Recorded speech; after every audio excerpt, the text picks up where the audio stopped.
Hi everybody and welcome to the Money Man, Money Boy Show. I've got Ollie Keohane, of course. Ollie, how you doing? Strong, thanks. How Yeah, are you? good. Well, I'm freezing to be honest with you. Look at, Yeah, cold in Cape Town. bucketing down here. Bucketing down, snow on Table Mountain. Probably would have got good odds on that if you'd have been on it. Yeah. So Crazy. you spend the weekend in.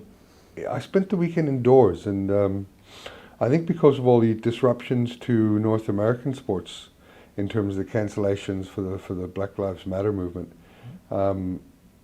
just there was a bit of incongruence in the scheduling of these things. So all the bets were covered in live, and so I played a couple of games in live, but I didn't do any tipping this weekend. I was very quiet this weekend. How was your weekend? It was good. I mean, I came away with a profit. I've managed to build my account up by about 20% now, which I'm really stoked with. Not so stoked with the way I went about it, though. I got a little bit greedy this weekend. I could sense it. So I started really strong. I said in our video last week that I had a gut feel that Liverpool-Arsenal would be a draw, either like a 1-1 or 2-2. Yeah. And then they ended up 1-1 in normal time. So I got a good return on that. I then went and bet on the Munster game against Connacht. Connacht. Yeah. For Munster to win by -24.5, which I know is a big margin in those sort of leagues, but Connacht made 14 changes before the match. Yeah. They then got 2 red cards during the match. Munster were pumping them, so I got a bit greedy and I put down another 300 Rand for there to be over 68.5 points, and the game ended on 61 points. But again, I didn't put down enough to lose profit, so I was still in profit there. Then you sent me a cheeky SMS. I'll tell everybody about that. Yeah, I mean, I was waiting on the page for your NBA tips to come through, and they weren't. So I messaged you late last night for your tips, and you said you'd just gone live. The markets had just gone live under 218.5 points. 219 and a half. 219 and a half. Yeah. For the Celtics game, that market wasn't there when I went on in like 4 minutes into the first quarter. So I took an over 210. Let's be honest now. You said to me, how do I like the over? And I just said, you're searching, buddy. Yeah, and I said, I guess so, and I placed the bet. Yeah. So look, like we talked about ebbs and flows in games, you know? Yeah. And at that stage, I think the quarter had ended with, 40 points. So, it was definitely my bet was looking pretty good, but no bet is safe. I mean, teams can score a whole bunch in the NBA. Yeah. But if I focus on a bet before the end of the game, I really look to try and make more money from it in running.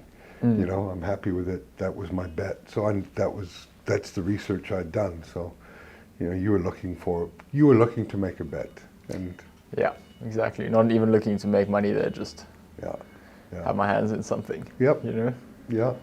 Well, you're young and you're learning.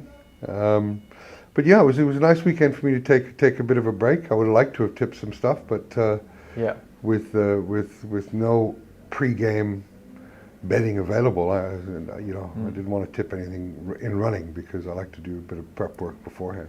Very tough with the Pro 14 and English Premiership as well. There's not a lot of stuff out there, so you really do have to be following the games. Know the players, know the league, which we're both trying to sort of educate ourselves a little bit more on.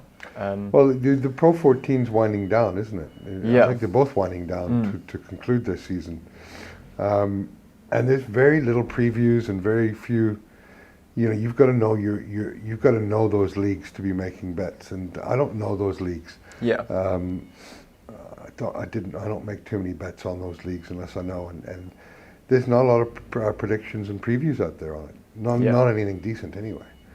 The odds are very strange as well. It's not as there's a few select favorites, and then the rest seem quite undervalued at times. So I guess that is also the value of knowing exactly what's going on.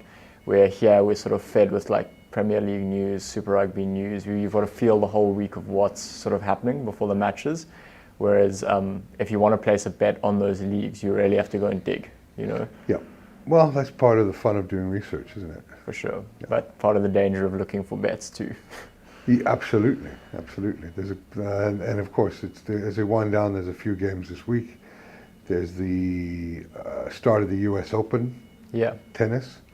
There's the UEFA Nations League that's going on, which is a tournament that was contrived to eradicate the friendly Yeah. games that a lot of soccer teams play. I mean, it's just in its, I think this is its third year now. It was September 2018 when they started it. Yeah, so it'll be interesting to see how that goes. Again, international games, post-lockdown, you know, will it be the same sort of warming up like the domestic games after lockdown were? Well, yeah, I mean, and there's a great Germany plays Spain on Thursday night. Both teams undefeated in a long time. Yeah. Both score goals for fun, so we'll focus on that. And we've got a mobile screen in which our camera guy's going to get a bit of a lock and load on there, and we'll be educating people through that on how to make builder bets, how to make accumulators, how to place accumulators. So I'm looking forward to playing with that screen during the upcoming week. Yeah, once we decided where we're sort of going to be looking for this weekend, Yeah. get the screen up and running, and sort of you know, take everyone through our bets step by step, because the device is the same as the mobile layout. Well, good. Yeah, so we've got all that stuff to look forward to.